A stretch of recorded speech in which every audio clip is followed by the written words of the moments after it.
The campaign by civil society organization CCEDU, dubbed Votability, was launched in Kampala, aimed at sensitizing the public on the ongoing exercise of updating the voters' register.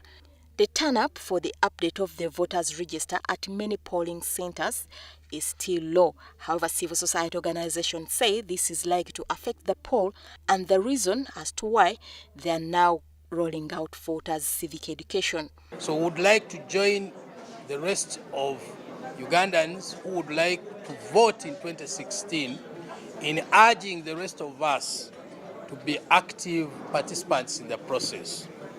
The Electoral Commission has already... Votability is very, very important, okay? And encouraging citizens of Uganda to check their names and make sure they're in the register.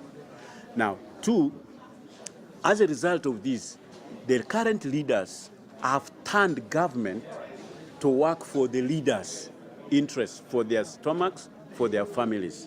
To members of the public, the campaign is a wake-up call, especially to those who are taking the exercise for granted. Nobody knows your details better than yourself.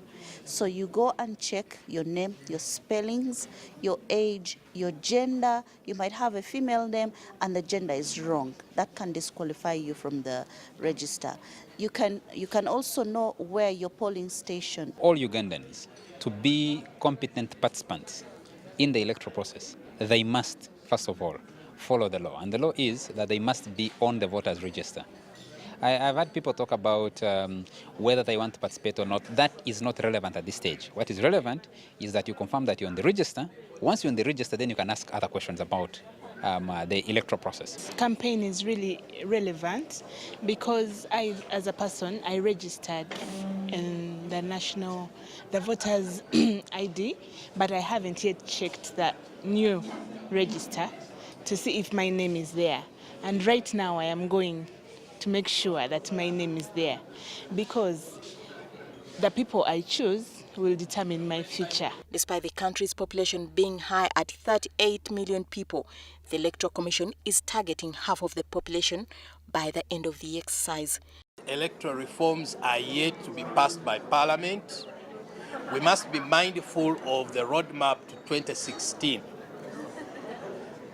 Electoral amendments are part and parcel of a process, and the current exercise of verifying our names on the register is part of that process. So much as we await the necessary reforms to be debated in Parliament, it is important that we embrace the current exercise that has been launched by the Electoral Commission. Updating the register ends on 30th of this month, with the opposition in the country still holding reservation on the ongoing exercise amidst the government's slow pace to make electoral reforms. The opposition is opposed to the current Electoral Commission to organize the 2016 presidential polls. The opposition is opposed to the current Electoral Commission to